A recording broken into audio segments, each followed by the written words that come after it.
Abrir a sua Bíblia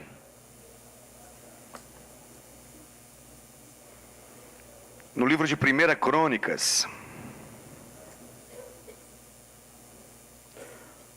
1 Crônicas, capítulo de número 13.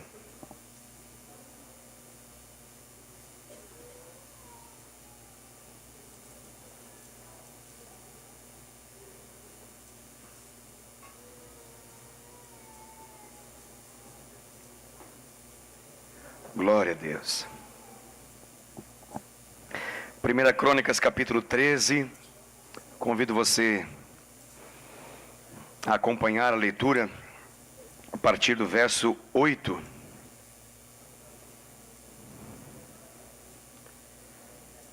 Primeira Crônicas, capítulo 13.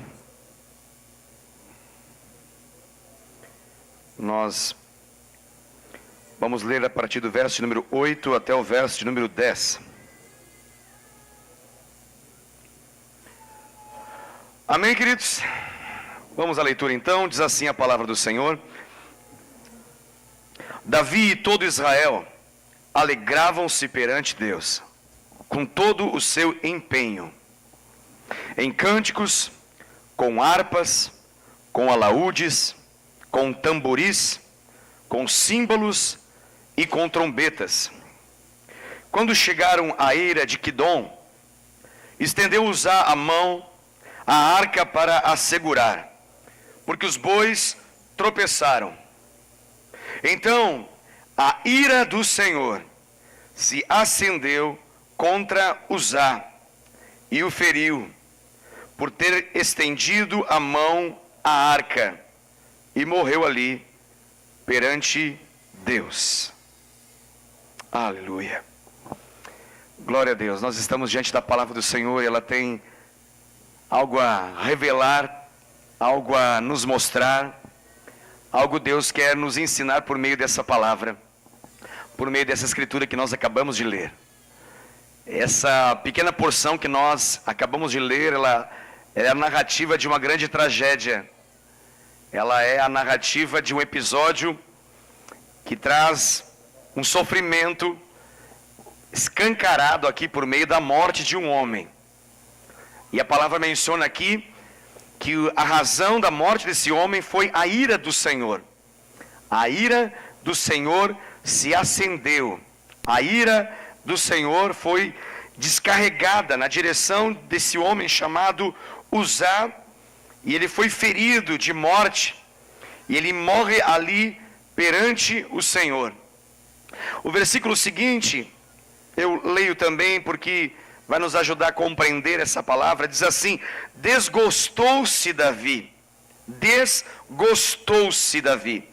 porque o Senhor irrompera contra Uzá, pelo que chamou aquele lugar Pérez Uzá, até ao dia de hoje. Perguntou Davi no versículo 12, temeu Davi a Deus naquele dia e disse: como trarei a mim a arca de Deus? Como trarei a mim a arca de Deus? Eu quero nessa noite falar ao seu coração, por meio dessa mensagem. Nós estamos vivendo um ano maravilhoso diante de Deus. Você que está chegando agora, talvez não saiba, mas é importante você saber que você está num ambiente, você está num lugar que existe uma palavra profética sobre as nossas vidas, sobre esse lugar, sobre aqueles que aqui congregam, sobre esse ministério, sobre essa igreja. E a palavra profética do Senhor sobre nossas vidas nesse ano de 2019 é que 2019 é o ano do avivamento. Amém?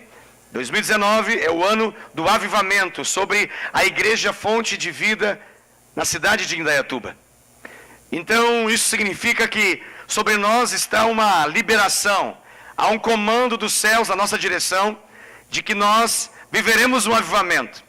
Deus decidiu nos prometer e decidiu nos fazer alvo dessa palavra. A palavra desse ano, sobre todos aqueles que aqui estão, sobre todos aqueles que estão debaixo dessa cobertura, sobre todos discípulos e discípulas do Senhor Jesus, que aqui congregam, que aqui adoram o Senhor e servem a Deus, é de que nós estamos num ano onde Deus decidiu manifestar um avivamento sobre a nossa vida. Isso é maravilhoso. Estamos vivendo isso. A minha voz está desse jeito porque nessa madrugada nós estávamos aqui buscando ao Senhor. E tivemos um avivamento particular para aqueles que aqui estavam. Algo sobrenatural. Pessoas foram batizadas no Espírito Santo e com poder. Pessoas que nunca tinham tido uma experiência de falar no Espírito, de orar no Espírito, de falar uma língua estranha à mente, mas conhecida por Deus. Pessoas que nunca tiveram a oportunidade, o privilégio, a honra de orar por meio de uma linguagem sobrenatural de oração, foram batizadas no Espírito Santo e com fogo nesse lugar aqui, nessa madrugada. E nós estamos vivendo isso. Tivemos uma noite de terminar a vigília, todos orando no Espírito. Todos orando no Espírito. Tínhamos dezenas de pessoas aqui e tivemos essa linda experiência da parte de Deus. Deus tem destinado coisas boas para nós. Deus tem, de fato, nos olhado com carinho. E Ele tem direcionado essa palavra profética, essa promessa de Deus na nossa direção. Mas é importante que nós possamos entender mais e mais e mais e mais a respeito dessa palavra. E a respeito disso que Ele está falando, disso que Ele está prometendo e disso que Ele está fazendo em nosso meio. Essa palavra aqui, ela me chama muita atenção. É uma palavra conhecida por todos nós. Já foi utilizada em outras ocasiões para nós podermos ministrar. E através dessa palavra nós embasamos a mensagem. Mas hoje eu quero falar para vocês, eu quero intitular essa mensagem com a seguinte exclamação. E a exclamação é: do jeito de Deus. Do jeito de Deus. Amém? Glória a Deus. Pode ser assim para você? Então fala para a pessoa que está do seu lado aí, aproveita e direciona para ela essa mensagem. Fala assim: ó, meu querido, ou minha querida, é do jeito de Deus, tá? Fala assim: não é do seu jeito, é do jeito de Deus. Amém? Glória a Deus. Não é do nosso jeito, querido. Tem que ser do jeito de Deus. Tem que ser do jeito de Deus. Amém? Essa palavra que você leu, ela tem ali um elemento que eu acho muito interessante. Porque ela fala que Israel estava celebrando. A palavra que você leu e acompanhou essa leitura, ela tem um elemento de alegria no versículo 8. Olha que coisa impressionante. Se você olhar atentamente para o versículo 8, fala assim, ó: Davi e todo o Israel alegravam-se perante Deus. Uau! E não era qualquer alegria, era uma alegria com todo o empenho. Eles estavam transbordando de alegria. Uau! O versículo 8 fala que o povo e o rei estavam transbordando de alegria. Que impressionante. A pergunta que eu faço é: Deus estava alegre? A Bíblia fala no versículo 8, quem que estava alegre? O povo e Davi. Davi e o povo. Com o acontecimento que você leu aí no versículo 9 e 10, o que você consegue me dizer e responder para essa pergunta que eu acabei de fazer para você? Deus estava alegre? Está com medo de responder, irmão? Está com medo de ser exterminado?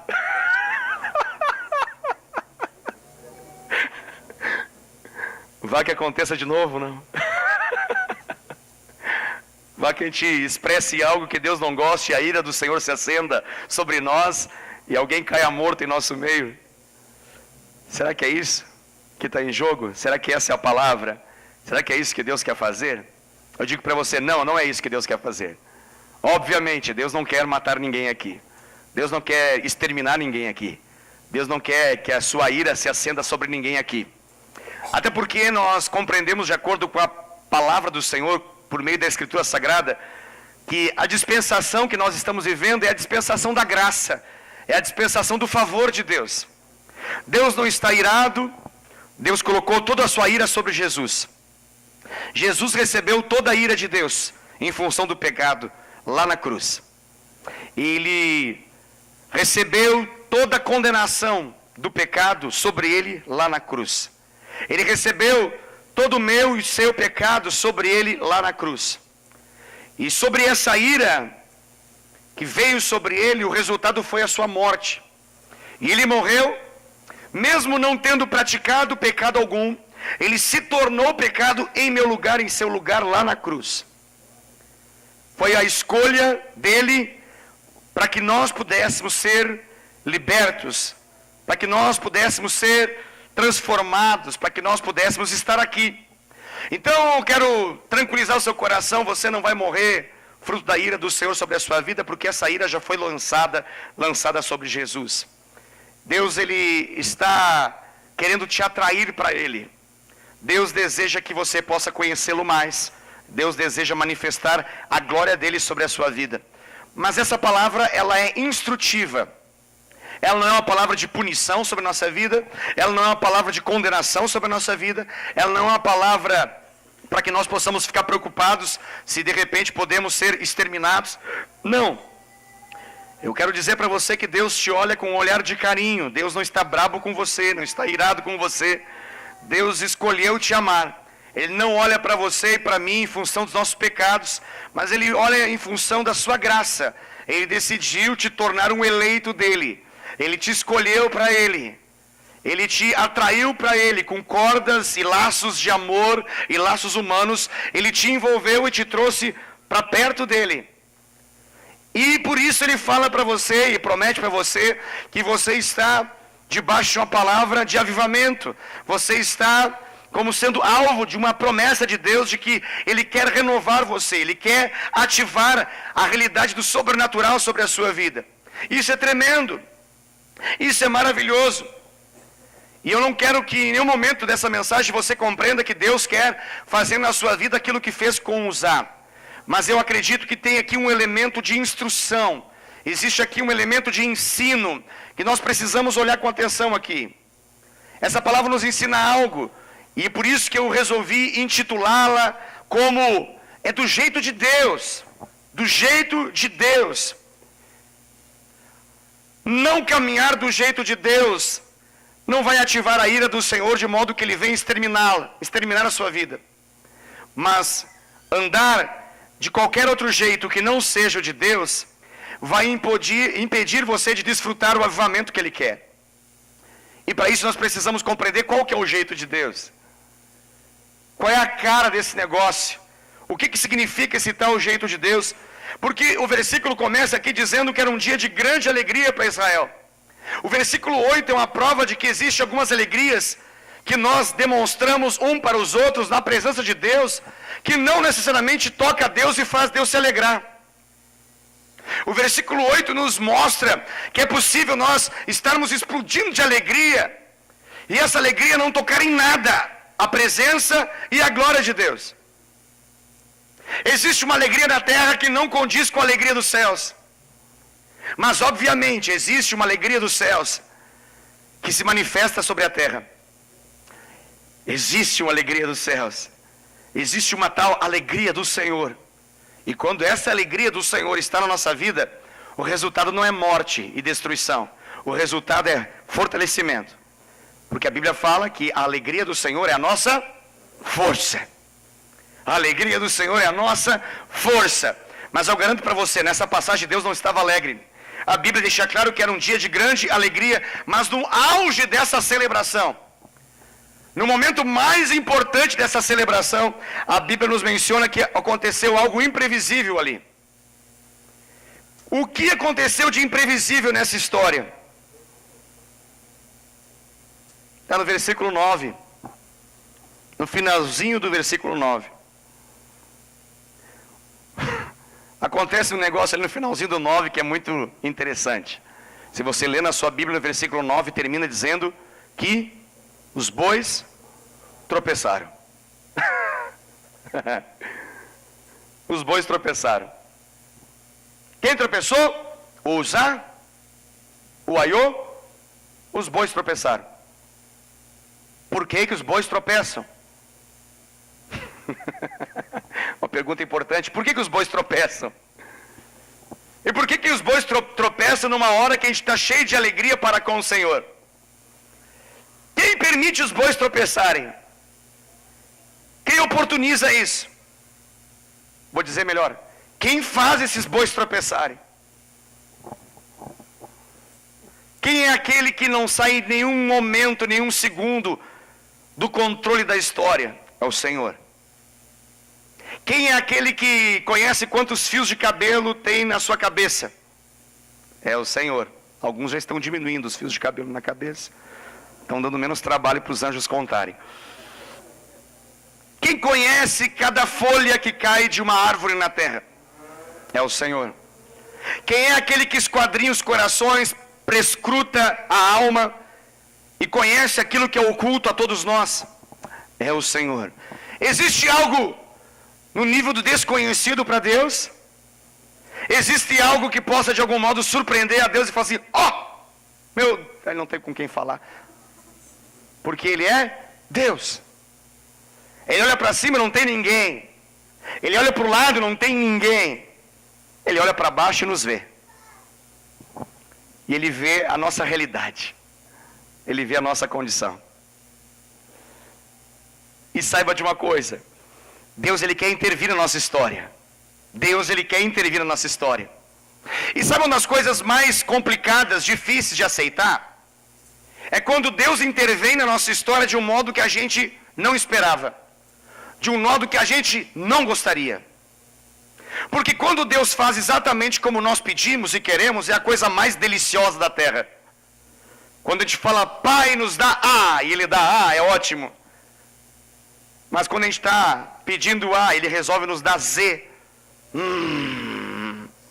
O que gera isso, pastor? O versículo 11 nos explica. O versículo 11 fala ali a reação de Davi. O que Davi manifestou? Desgosto. O que é desgosto, pastor? É não gostar. Ele não curtiu, irmão. Ele não deu um like embaixo, irmão. Ele deu um dislike. Ele jogou para baixo. Ele fez o que o Gessé de vez em quando lá em casa fala assim, ó. Eu falo assim: e aí, Gessé, tá bem? Bem. De vez em quando ele olha, eu pergunto novamente, ele faz assim. Davi não gostou. Davi não gostou. Tem um elemento aqui muito interessante nós entendermos aqui. Davi não gostou. Uau! Ele não gostou. O fato de Davi não gostar torna a atitude de Deus errada? O fato de Davi não gostar faz com que Deus peque? O fato de Davi não gostar faz com que Deus fique com seu braço encolhido para não fazer aquilo que ele precisa fazer? Quem é soberano, Davi ou Deus? Deus pode fazer o boi tropeçar? Se não existe nada que aconteça sem pelo menos a permissão do Senhor, mesmo que não seja algo que esteja no centro da sua vontade, mas tudo que acontece de algum modo conta com a permissão do Senhor. A grande pergunta que eu faço nessa mensagem, para que nós possamos entender do jeito de Deus, é: por que os bois tropeçam? Por que os bois tropeçam? É importante nós entendermos isso. É importante nós entendermos que Deus quer alinhar a nossa alegria com aquilo que é a alegria do coração dele. Deus, ele precisa alinhar a alegria da terra com a alegria dos céus. Deus não suporta que nós celebremos aquilo que ele não celebra. Deus não quer que nós possamos dar risada daquilo que ele não ri. Deus não quer que nós possamos gostar daquilo que ele não gosta. E ele tem direito, e ele vai fazer os bois tropeçarem para chamar nossa atenção e para nos mostrar que alguma coisa está errada, até que nós possamos perguntar: onde está o erro? Porque até então eles estavam tão alegres, tão eufóricos e tão no automático naquela celebração, que não havia espaço para Deus falar no coração deles. Não havia espaço em meio a tanta euforia para que Deus dissesse: está errado. Você consegue entender? Eles estavam programados para o sucesso de tal maneira que não havia espaço para a ministração do Espírito quanto a um erro, quanto a um pecado. se eu estivesse mencionando para vocês que eles estavam tão na pegada do avivamento da glória, que já não havia espaço para Deus ser Deus. Porque tinha tanta euforia, tanta alegria, tanta celebração, parecia que tudo estava bem, foi tudo tão bem organizado, estava tudo na compreensão dos homens, tudo no seu devido lugar, estava tudo ajeitado, o tempo era bom, o dia era perfeito, o clima era agradável, era dia de trazer a Arca da Aliança de volta para Jerusalém. Todos acordaram com a expectativa, é hoje. Tenta imaginar Israel acordando naquele dia, pais, mães acordando seus filhos dizendo, é hoje. Hoje é o dia do resgate da Arca da Aliança. Hoje é o dia que nós vamos atrair de volta aquilo que nunca deveria ter saído de Israel. A Arca da Aliança, que é o quê? A própria presença de Deus. Eles estavam dizendo um para o outro, hoje é o dia que a presença de Deus vem. Eu quase consigo ouvir um aleluia no meio daquele povo. Eles estavam animados, eles estavam eufóricos, eles estavam motivados, eles estavam com adrenalina total.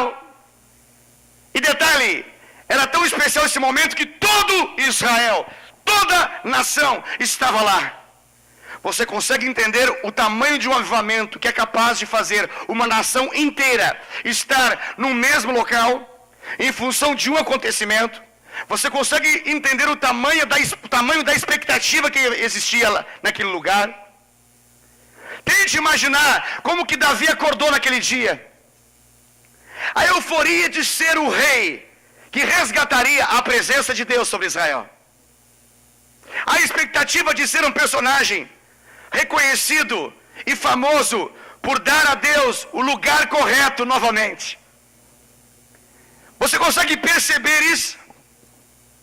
Em meio a essa celebração, essa alegria, essa euforia, você consegue imaginar o que isso está gerando no coração desse povo? Eu acredito que sim, porque nós vivemos alguns eventos em nosso meio, e nós temos tanta expectativa em alguns eventos em nosso meio, que a gente acorda naquele dia cheio de expectativa, cheio de desejo, de vontade, de que aquele dia seja um dia marcante, poderoso, maravilhoso, e que até o final daquele dia a gente possa encher os céus com uma expressão de glória a Deus, Deus é bom. Isso é maravilhoso demais. Só tem um detalhe, um aparente pequeno detalhe. Eles estavam fazendo errado. Eles estavam fazendo errado. Você consegue entender isso? Deixa eu dizer algo de novo, de outra maneira. Deus é o Senhor desse povo. Ele tem o direito de tratar com esse povo. Deus não é um personagem que simplesmente fica eufórico por qualquer coisa. Deus tem um caminho daquilo que agrada o seu próprio coração. Ele zela pela sua palavra para fazê-la cumprir. E Ele espera que nós possamos amar a sua palavra e obedecê-la, de modo que Ele se alegre com isso. Existe um caminho de alegrar o coração do Senhor. E o caminho de alegrar o coração de Deus é se agradar naquilo que é a vontade dEle. Amém? Algumas pessoas irresponsavelmente dizem assim: agrada-te do Senhor, e Ele satisfará os desejos do teu coração. E as pessoas pegam esse versículo de Salmos e transformam esse versículo naquilo que o coração deseja. E elas acreditam que isso é uma base bíblica para poder ter da parte de Deus tudo o que querem. E elas dizem umas para as outras: olha, Deus é um Deus que realiza os desejos do teu coração. Elas leem apenas metade do versículo e dizem umas para as outras assim: Deus é um Deus que tem prazer em fazer a vontade do seu coração. E ela se esquece de ler o versículo inteiro, que começa dizendo: agrada-te do Senhor. A pergunta mais importante não está na segunda parte, sim na primeira parte do versículo, que diz: agrada-te do Senhor. A pergunta que nós temos que fazer é: o que agrada o coração de Deus? Porque se existe algo que agrada o coração de Deus, Ele vai garantir para nós que vai realizar os desejos do nosso coração. Mas é uma promessa condicionada. É como se tivesse se você agradar o coração de Deus, então Deus vai realizar os desejos do seu coração. Então, será que há espaço para tudo nesse nosso coração? Será que toda oração diante do Senhor e tudo que nós pedirmos a Ele, prontamente Ele vai nos dar? Ou será que existe um crivo? Será que existe um filtro? Será que existe uma peneira que faz com que algumas coisas Ele conceda e outras não? E qual é a peneira? Qual é o filtro? O que determina o que é de Deus e o que não é de Deus? O que? Diga para mim. Será que são as nossas impressões? Você sabe que existem pessoas muito impressionadas. E tem pessoas muito impressionáveis. Elas se impressionam com muita coisa. Será que são os nossos sentimentos? Tem pessoas que sentem tudo. Elas sentem demais. Elas estão sempre sentindo. Sentem que é uma maravilha. Vivem muito em função desse sentimento. Será que é em função daquilo que nós pensamos? Tem pessoas que são muito racionais e vivem a sua vida em função daquilo que pensam. Elas raciocinam, elas estruturam esse pensamento da melhor maneira possível e vão viver a vida em função daquilo que pensam. Será que esse é o caminho? Será que esse é o crivo? Será que essa é a peneira? Será que esse é o filtro? Eu digo para você, não. Qual é o filtro? Qual é a peneira? Qual é o caminho? Se chama Escritura Sagrada. O caminho se chama revelação. E essa revelação tem a sua segurança na Bíblia. Nesses 66 livros que vai de Gênesis até Apocalipse, dividido entre Antigo e Novo Testamento. Nela está a revelação do que agrada o coração de Deus. Com isso eu estou dizendo que se nós não conhecermos, ou se conhecermos e desprezarmos aquilo que a Bíblia nos fala, nós até podemos viver uma vida de alegria, mas precisamos saber que em algum momento os bois vão tropeçar. Deixa eu dizer de novo. Se você apenas é pautado pela ideia de sensações e euforia e alegria e celebração, se você acha que está bom e é de Deus porque aquilo você sente prazer, e você acha que algo não é de Deus porque aquilo faz com que você não sinta prazer, saiba que o crivo não é o prazer.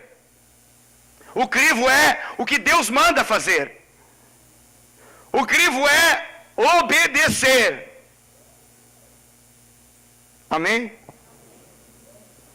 E isso nos custa, não pouco, não muito. Isso nos custa tudo. Tudo. Alguém alguma vez talvez tenha dito para nós que a obediência não nos custava tanto, e a gente se enganou ao ouvir essa pessoa, ou esse ser. Porque na verdade, o custo da obediência é total, pleno, integral. E nos é custoso demais. Existem áreas que nós estamos alinhados com o Senhor, e que quando Deus faz, a gente fala, uau, Deus é bom. Deus é bom. E a gente até fala, e a sua misericórdia dura para sempre. Mas quando os bois tropeçam,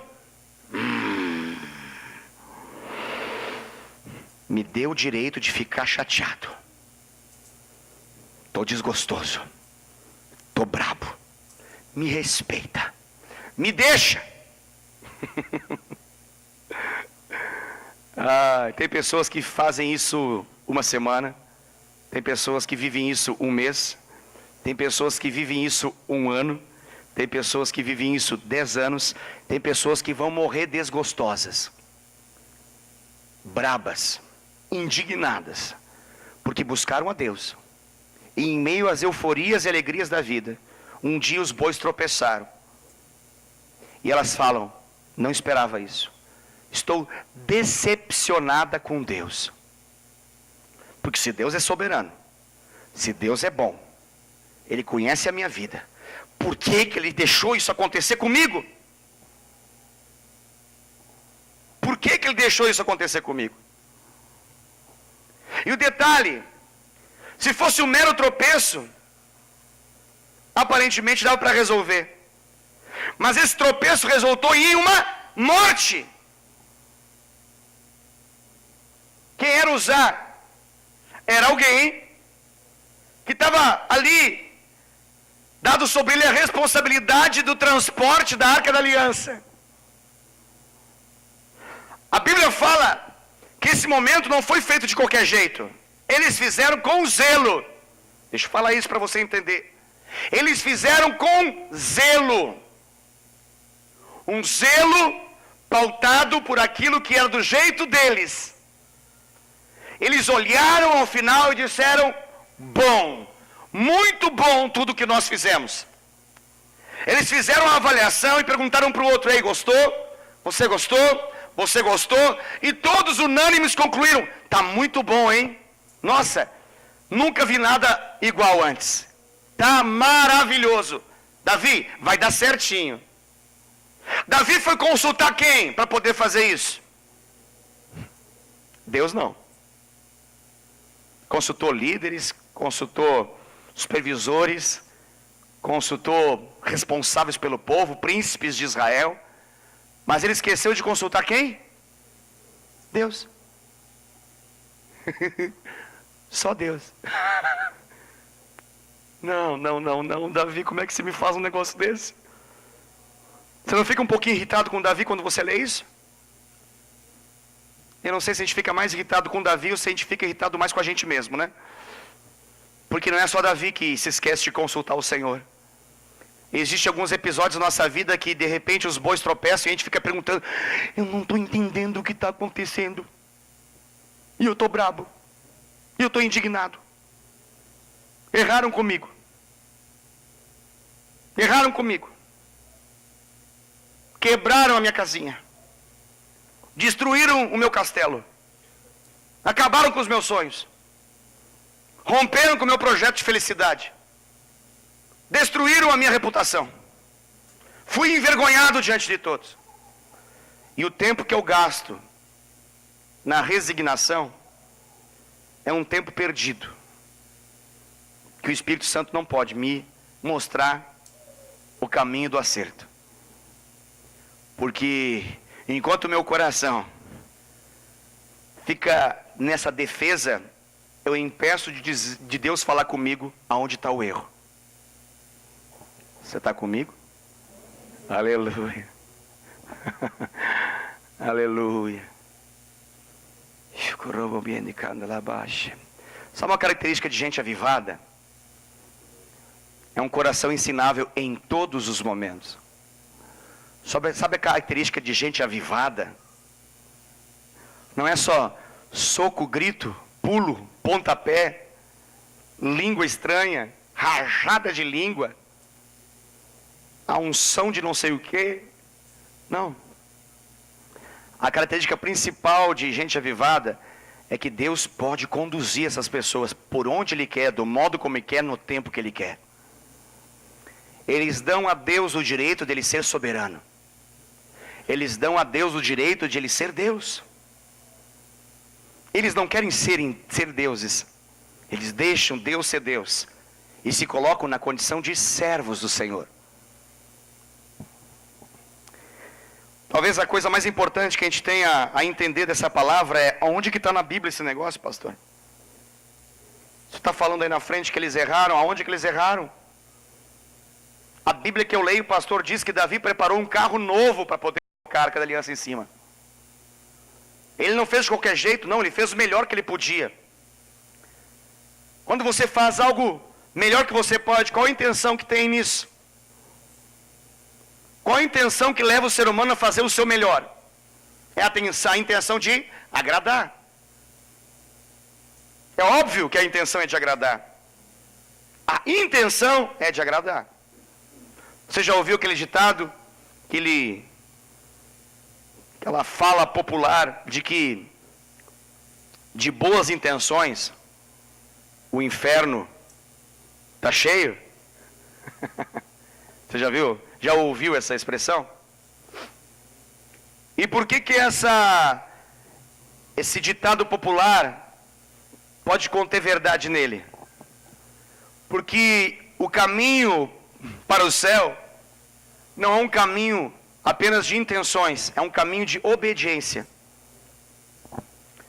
E todos os demais caminhos que não são esse de obediência que leva para o céu, vão resultar no outro caminho que existe, que se chama inferno. E ele é tão amplo e tão grande esse caminho, é um caminho de proporções tão alargadas, que tantas possibilidades cabem nesse caminho. Mas o caminho que leva para o céu é um caminho estreito, extremamente estreito. Tem que passar por uma porta que é estreita, e tem que andar num caminho que se chama estreito. E só passa quem? Só passa os obedientes, os que obedecem, os que obedecem. Esses são aqueles que na Bíblia, no livro final, o livro das Revelações, o livro de Apocalipse, são aqueles que a Bíblia menciona lá como ao vencedor. O que eles venceram? O que eles venceram? Eles venceram a caminhada. Eles chegaram ao fim. Eles percorreram esse caminho todo. Lutaram esse bom combate por meio da fé. Guardaram o seu coração em fé. Não se contaminaram com qualquer outra proposta. E chegaram até o final. Esse é o caminho dos vencedores. É o caminho trilhado por meio de uma palavra muito importante para nós entendermos, que se chama obediência. Obediência. O problema principal da nossa vida não é outro, querido, senão esse tema que eu estou falando para vocês. Esse tema aqui, eu acredito, o tema mais importante de toda a nossa caminhada na terra. É o tema da obediência. A gente perde muito tempo de ser abençoado por Deus, porque nós resistimos ao Senhor por não sermos obedientes àquilo que Ele fala. Nós somos punidos pela nossa falta de obediência. Nós somos adoentados nesse processo. Nós adoecemos nesse processo por causa da falta de obediência. É um princípio que está em toda a revelação de Deus, em toda a Escritura Sagrada. E como eu disse para você, é importante nós olharmos para alguma passagem bíblica que possa nos instruir melhor quanto a isso. Para que você possa entender melhor essa ministração, então, convido você a ler comigo o livro de Êxodo, capítulo 25. Êxodo, capítulo 25.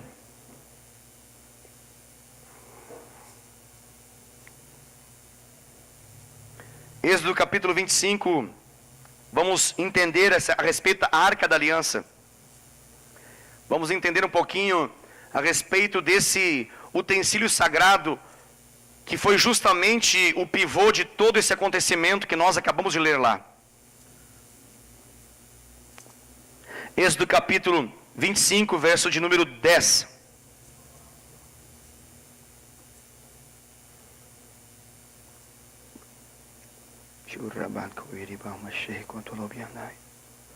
Diz assim a palavra do Senhor no versículo 10 do capítulo 25 de Êxodo: Também farão uma arca de madeira de acácia, de 2 côvados e meio será o seu comprimento, de 1 côvado e meio a largura, e de 1 côvado e meio a altura.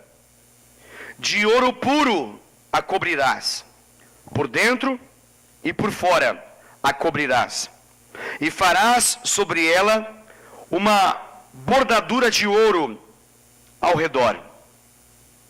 Fundirás para ela 4 argolas de ouro, e as porás nos 4 cantos da arca, 2 argolas num lado dela, e 2 argolas no outro lado. Farás também varais de madeira de acácia, e os cobrirás de ouro. Meterás os varais nas argolas aos lados da arca. E agora o versículo encerra dizendo: para se levar por meio deles a arca. Versículo 14, eu leio novamente para que você possa entender. Meterás os varais nas argolas aos lados da arca. Para quê, pastor? Para se levar por meio deles a arca. Amém? Você entendeu? Não? Entendes o que lês? Fazer a pergunta que Felipe fez para o eunuco etíope. Você entendeu o que você acabou de ler? Se não entendeu, eu explico. Como era a Arca da Aliança? Podemos resumir dizendo que era um baú de ouro. Certo? Esse baú de ouro tinha nas suas bordas argolas. Essas argolas, passava dentro delas varais, também banhados em ouro, assim como as argolas. O versículo 14 diz que a função daquelas argolas e dos varais que estavam dentro das argolas era para quê? Para que através desses varais com argolas, eles pudessem fazer o quê? Transportar a arca, levar a arca. Amém? Entendeu ou não? Vamos em Números capítulo 4. Acompanha comigo, Números capítulo 4, verso 15.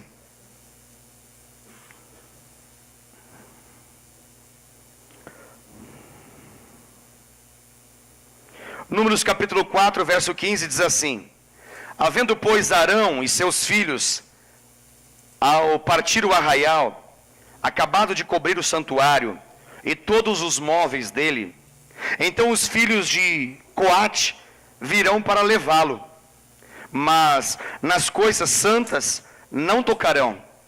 Para quê? Para que não morram.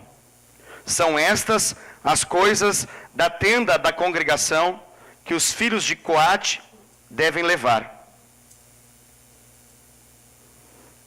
Parece-me que o negócio é sério aqui na palavra, não? Se nós lermos o capítulo 7, no mesmo livro, Números, capítulo 7, no verso de número 9, nós temos mais uma informação a respeito disso. Números capítulo 7, verso 9 fala: mas aos filhos de Coate nada deu, porquanto a seu cargo estava o santuário, que deviam levar aos ombros. Pastor, me explica que eu não estou entendendo direito tudo que está sendo lido aí nessa noite. Estou tentando entender, mas está difícil de entender. Deixa eu dizer de novo para você, qual o nome da mensagem é? Do jeito de Deus. Deixa eu dizer novamente, há um jeito e esse jeito é o de Deus. Há um jeito e esse jeito é o de Deus. Você percebeu que quando nós limos, a Bíblia se encarrega de dar detalhes a respeito da Arca da Aliança? Você percebeu que a Bíblia, ela às vezes pode até ser agressivo para quem está lendo, a gente fica pensando assim, por que eu estou lendo isso? 2,5 côvados de altura, 2,5 côvados de largura, e o comprimento era de 2,5 côvados, e o que tem a ver 2,5 côvados? Qual que é a resposta para essa pergunta? O que tem a ver 2,5 côvados? Eu digo para você, tem a ver com o jeito de Deus. Achei que você ia dar uma boa explicação para os 2,5 côvados, pastor. Você se restringe a dizer que é do jeito de Deus? Sim, eu estou dizendo para você que tem muita coisa na nossa vida que a gente não entende por que é 2,5 côvados. Mas o importante é a gente entender que é do jeito de Deus. Por que Deus manda fazer a arca num tempo que não existia chuva na terra? Por que Deus dá instruções claras de como a arca deveria ser feita? Imagina. Por que Deus se encarrega de dar detalhamento daquilo que está para ser feito por alguém? Por que Deus chama os artífices, os artesãos, como um homem chamado Bezalel? Chama Bezalel e fala: Bezalel, você vai fazer desse e desse jeito. Por quê? Porque existe um modelo para tudo, querido. E o modelo não está na terra. não está no coração dos homens. O modelo não é uma visão humana, o modelo é uma visão celestial. Paulo lhe diz: eu fui fiel à visão celestial. O tabernáculo não era do jeito que alguém queria fazer. O tabernáculo era um Ctrl+C, Ctrl+V daquilo que Deus mandou fazer. Cabia aos homens executarem do modo e do jeito de Deus. Qual é o problema na nossa vida? Nós queremos fazer do nosso jeito, do nosso modelo. A gente quer entender tudo. A gente quer entender tudo. A gente gostaria que Deus nos colocasse do lado da cadeira dele e falasse assim: olha, eu estou para fazer um monte de coisa da sua vida, eu queria perguntar para você, eu posso fazer? Aí a gente olhasse para ele: olha, Deus, poder, talvez possa, mas você vai precisar me explicar primeiro. Aí Deus: é verdade, desculpa, eu tinha me esquecido que eu sou seu servo, deixa eu te explicar, ó meu Senhor. Eu vou fazer, mas no final vai resultar tudo para o teu bem. Eu vou fazer coisas estranhas, que você vai ficar irritado, chateado, desgostoso. Mas fica tranquilo, porque tudo vai convergir a seu próprio favor. Eu vou fazer com que todas as coisas possam cooperar para o seu próprio benefício, em função do meu propósito sobre a sua vida. Ah, bom. Sendo assim, pode fazer. Você entendeu essa conversa do seu servo chamado Deus, seu Senhor chamado cristão moderno, crente atual?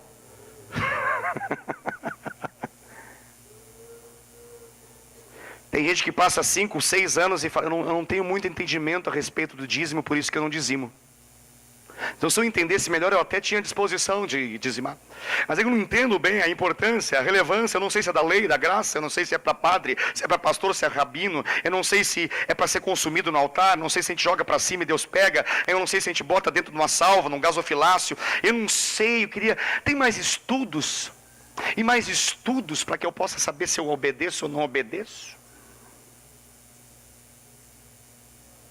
Deus fala assim: tem que perdoar.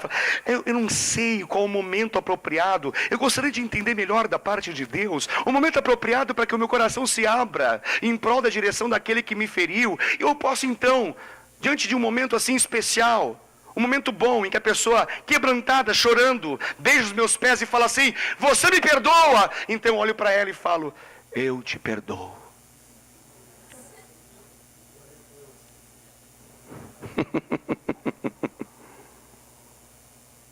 Tem gente que vai morrer esperando esse momento.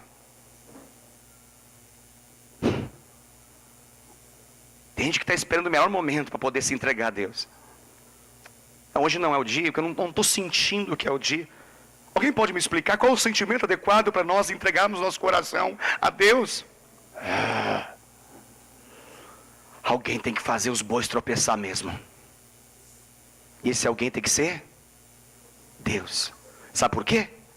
Porque se os bois tropeçar, aí a gente para. Aí Deus nos para. Porque senão, a gente é imparável. A gente sempre tem bons argumentos a dizer para Deus como que deve ser a nossa vida. Ó Deus, o Senhor conhece meu coração. O Senhor sabe quão fiel eu sou. Sabe que eu tenho aí anos de crente, frequentando assiduamente todo domingo, me esforçando para fazer as coisas certas. Então faz com que tudo na minha vida dê certo. Absolutamente tudo aquilo que eu quero tem que acontecer do modo como eu quero, no tempo como eu quero, do jeito que eu quero. E então saberão que tu és Deus. Aleluia!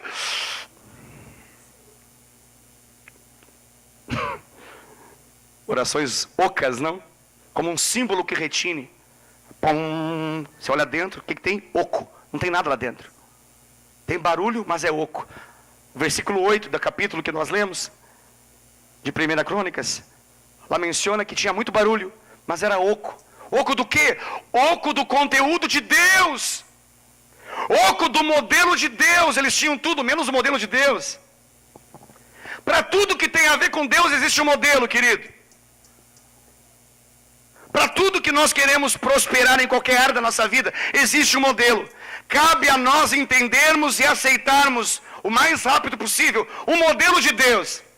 A nossa vida será como um pedacinho do céu na terra, na medida que a terra seja cheia daquilo que é no céu. Aí então a gente vai falar, meu Deus, eu estou vivendo o céu. Só que para viver o céu, o modelo tem que ser o céu. Por isso que quando nós oramos, dentro do modelo daquilo que oramos, a gente tem que dizer em algum momento, ó, seja feita a tua vontade, Senhor, aqui na terra. Como? Qual é o conceito? Qual é o padrão? Qual é o crivo? Qual é o jeito? Como no céu. O que tem que vir sobre nós? O céu. O céu tem que vir na terra. E como que o céu vem na terra? Quando nós temos coragem, ousadia de obedecer aquilo que Deus fala. Noé e sua casa não seriam poupados se Noé não tivesse obedecido em tudo aquilo que Deus fala. A arca da aliança, que era o testemunho vivo da presença de Deus sobre eles, não existiria se os artífices não tivessem feito justamente como Deus pediu para ser feito.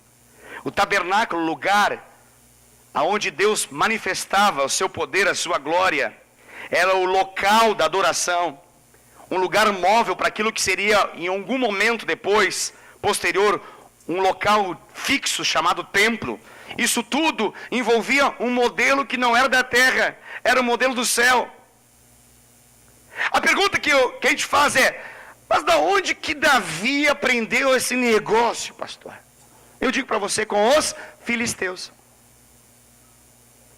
Quem transportou essa arca da aliança assim foi os filisteus. Olha só, imagina, a gente pega um padrão que não é o de Deus, a gente pega um padrão que podemos assim compreender como mundano, e a gente passa a querer agradar a Deus segundo o padrão mundano. E queremos que dê certo. E a gente prepara não apenas qualquer carruagem, não é um carro como Ferrari, Lamborghini ou qualquer outra coisa. O carro, quando fala lá, é um carro na verdade como uma carroça, capaz de transportar algo, e é conduzido pelos animais, que no caso específico eram bois, era uma junta de bois, um par de bois. E essa junta de bois vai transportar essa arca da aliança, que nada mais nada menos é do que a própria presença de Deus. E o que acontece? Os bois tropeçam. E aí na boa intenção, segunda boa intenção da história, a primeira foi de Davi, a segunda é de um cara chamado Uzá.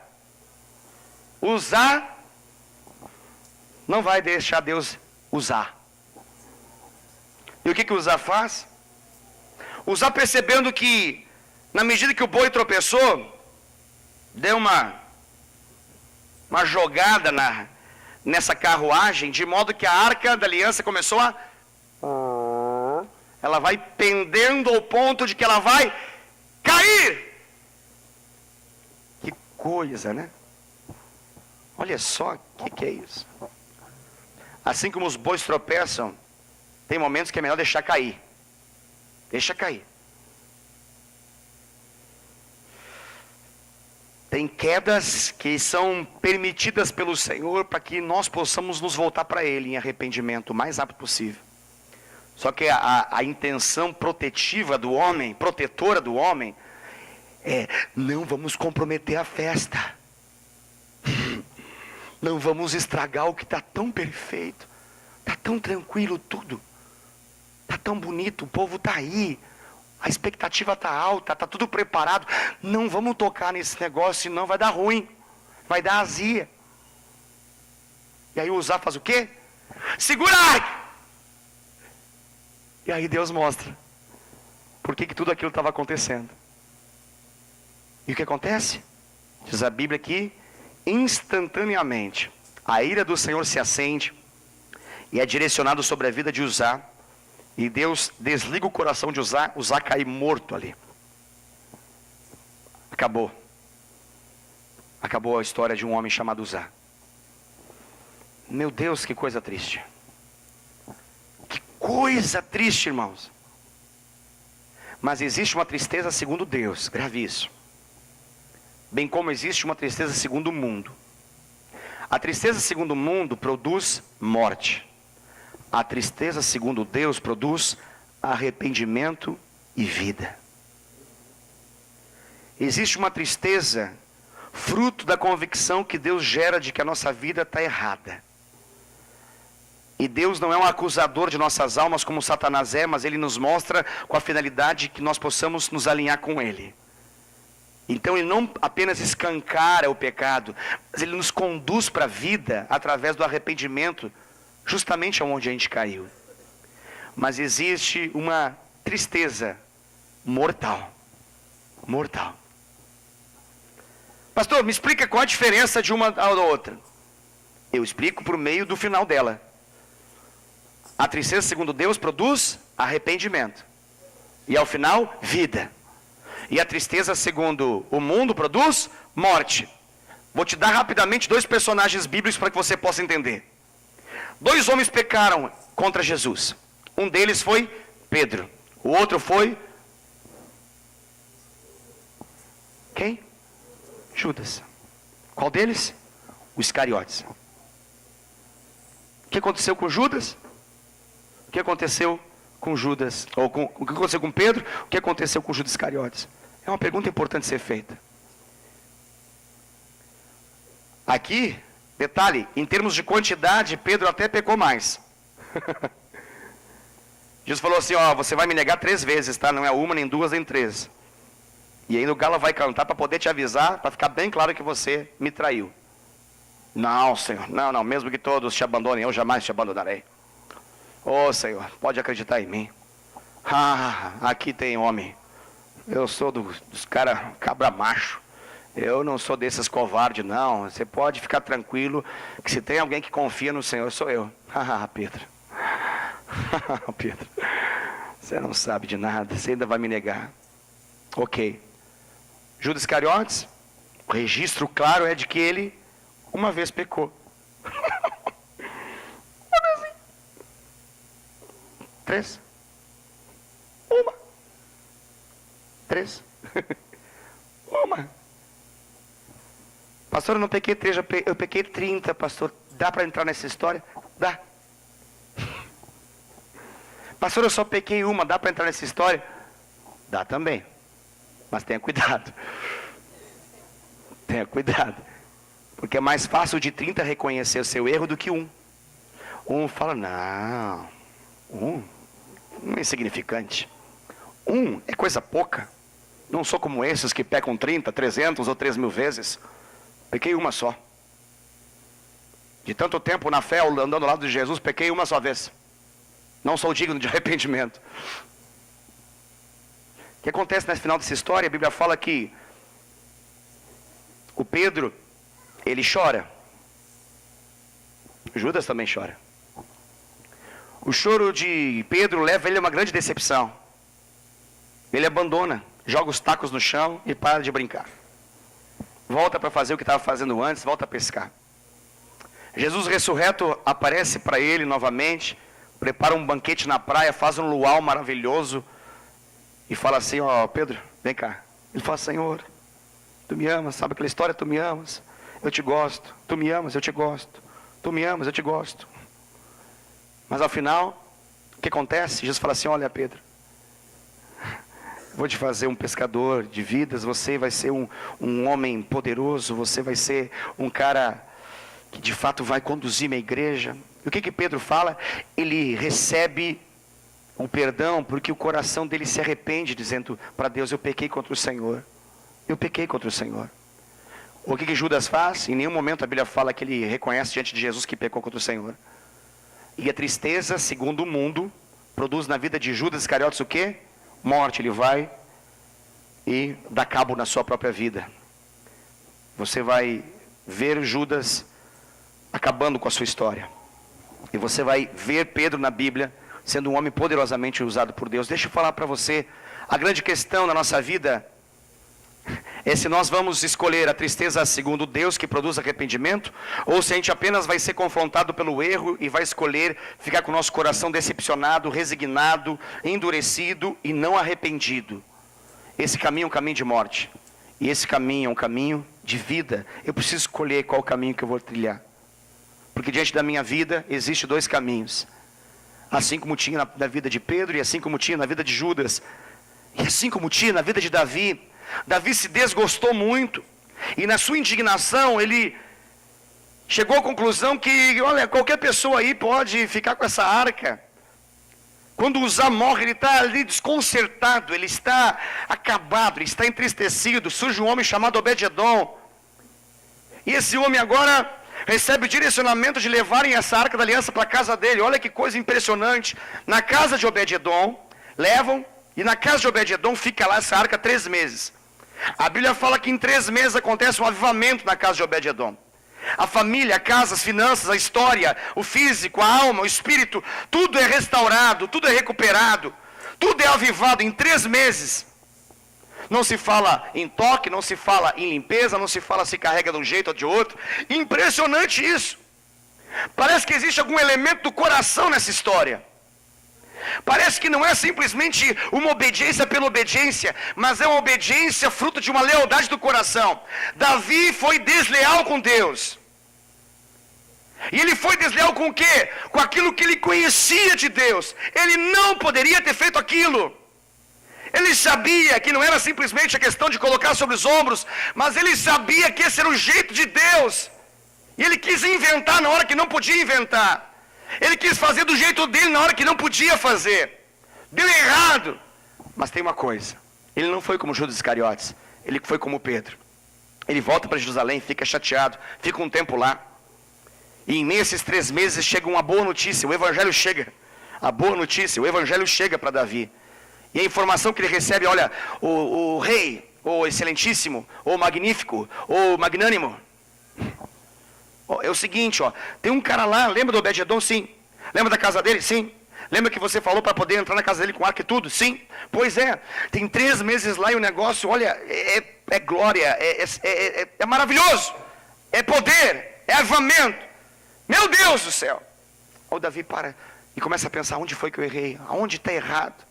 E ele reconsidera aonde ele errou. Ele reconsidera o lugar da sua queda. Eu acredito que Davi, de fato, é um homem segundo o coração de Deus, apresentado na Bíblia, não é à toa. E ele não é um homem segundo o coração de Deus porque ele estava isento de pecado e nunca pecou. Ele era um homem segundo o coração de Deus porque ele tinha a habilidade de manter espaço no seu coração para Deus ser Deus e tratá-lo em qualquer circunstância, mesmo em meio aos seus piores erros. Mesmo em meio aos erros que resultou na morte de alguém, mesmo em meio aos erros que resultou no adultério que ele cometeu, mesmo em meio aos erros daquilo que resultou a morte de uma pessoa que ele odiou, mesmo em meio a todos esses erros, havia espaço para Deus falar com ele, e ele abria o seu coração, ele aceitava Deus falar com ele, e ele então decidia obedecer, mesmo que isso lhe custasse a reputação, porque ele não queria viver a vida sem agradar a presença de Deus. E o que ele fez? Ele agora, do jeito de Deus, considerando a palavra de Deus, considerando a Bíblia, a Escritura Sagrada, ele agora faz um outro tipo de cortejo. E ele não direciona agora Uzá, Aiô, ele não direciona agora um carro nessa história. Como que ele fala? Qual é a direção agora? Não, agora levitas. Agora são servos. Esses servos habilitados, direcionados por Deus, do jeito de Deus, eles que vão levar essa arca da aliança. E dá trabalho esse negócio, querido. Se você me perguntar, pastor, por que tem que ser assim? Eu vou dizer para você, eu não sei, mas uma coisa eu sei, dá trabalho esse negócio. Dá.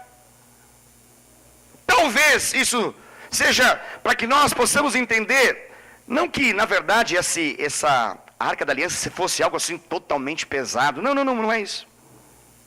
Não fala apenas de um peso físico.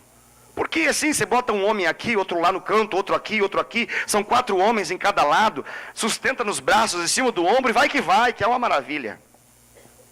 Não é uma arca pesada ao extremo, toneladas que impeça alguém de conduzir. Não, dá, acredite em mim, dá. Agora pensa fazer o trajeto da casa do Obed-edom até Jerusalém, dando 6 passos e parando. 1, 2, 3, 4, 5, 6, parou! Faz o que agora? Sacrifica. Ai, meu Deus do céu. Alguém deve ter pensado, meu Deus, isso aqui vai demorar. Esse negócio vai demorar. Rapaz, a gente vai ter que ter um negocinho chamado perseverança na obediência. Ai, que a gente vai ter que perseverar nessa obediência, isso é lascado demais. O problema não é o peso da arca, o problema é a nossa capacidade de desistir tão rápido de qualquer coisa, mesmo que seja leve. Está entendendo o que significa do jeito de Deus, irmãos? A maioria das coisas que nos complicam a vida não é em função daquilo que Deus nos pede, mas é em função de que aquilo que Ele pede envolve um tempo para acontecer, e Ele fala, fica firme na fé, né? Se mantenha no propósito, não retroceda, não olhe para a direita, não olhe para a esquerda, e se ficar com dúvida, uma voz atrás de você vai dizer, este é o caminho, andai por ele, fica firme na fé. Ai, meu Deus, 6 passos para e sacrifica. Meu Deus, é muito animal para matar, é muito sangue para jorrar, é muito sacrifício para entregar. Meu Deus do céu! Quisera que a gente fosse assim, uma coisa meio Aladim, assim, a gente friccionasse uma lâmpada mágica e uou! Estou aqui para poder realizar os seus desejos. Tem direito a pedir 3 coisas.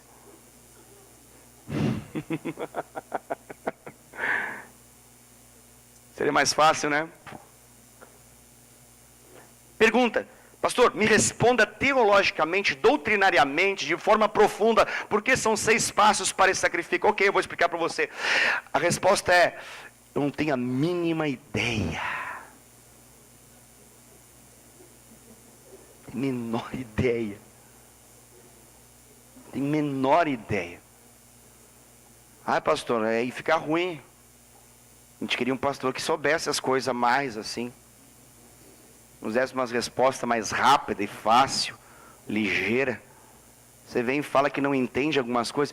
Eu não entendo muita coisa, irmão. Mas uma coisa eu entendo. Fomos chamados para obedecer. Esse é o alfabeto do crente. Se o alfabeto das crianças é o ABCD, o nosso é o obedecer. Se uma criança entender isso, está bom demais. Nossa vida é estragada pela falta de obediência. O negócio é obedecer. E detalhe, não é aquela obediência, eu tenho que obedecer, está em outro lugar, estou aqui obedecendo, 6 passos, 1, 2, 3, 4, 5, 6, sacrifica aqui. Tem gente que obedece assim, com raiva. Obedeço, você não vai me matar, não sei o que, ele vai para o inferno depois, tem que obedecer de qualquer jeito mesmo, eu não sei porque estou aqui, não sei porque ele fala, tem um líder, bota esse negócio de direção, não sei, lei, porque ai, que raiva, não queria fazer qualquer outra coisa, eu tenho que obedecer. É obedecer ainda de bom coração. Ai, que palhaçada, pastor. Não é palhaçada. É em reconhecimento daquilo que a gente fala. A gente não fala assim, até no filminho, a gente olha o filme, ai, Deus é bom. Bom é Deus. O Senhor é bom em todo tempo, e em todo tempo Deus é bom. Aleluia, que frase bonita de dizer. Vamos dizer junto, ó. Deus é bom em todo tempo. Olha que fácil que soa do nosso lábio. Em todo tempo Deus é bom. Olha que lindo. Olha, é sonoramente belo, ó. Deus é bom em todo tempo. Oh, xarabanábia. Em todo tempo, Deus é bom. Aí um filho morre. Deus é bom em todo tempo. Oh, em todo tempo, Deus é bom. Aí nos tiram alguma coisa. Deus é bom em todo tempo. Em todo tempo, Deus é bom.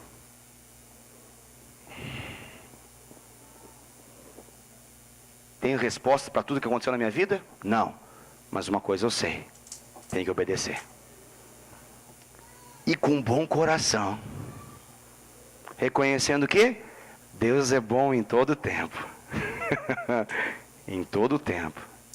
Deus é bom. Deus é bom quando eu entendo, Deus é bom quando eu não entendo, Deus é bom quando eu concordo, Deus é bom quando eu desconfio que Ele não está fazendo a coisa certa. Mas eu tenho uma revelação da parte de Deus de que Ele me ama. Ele me ama. Não há uma circunstância que seja mais forte do que a certeza de que Ele me ama. Davi então reconhece isso, o que ele faz? Ele volta lá ao lugar onde ele caiu, recomeça a história, no ponto onde ele caiu, no ponto onde ele caiu. Ele retoma de lá o processo. E aí tudo foi lindo e maravilhoso? Não, ele chega em Jerusalém e tem a mulher dele.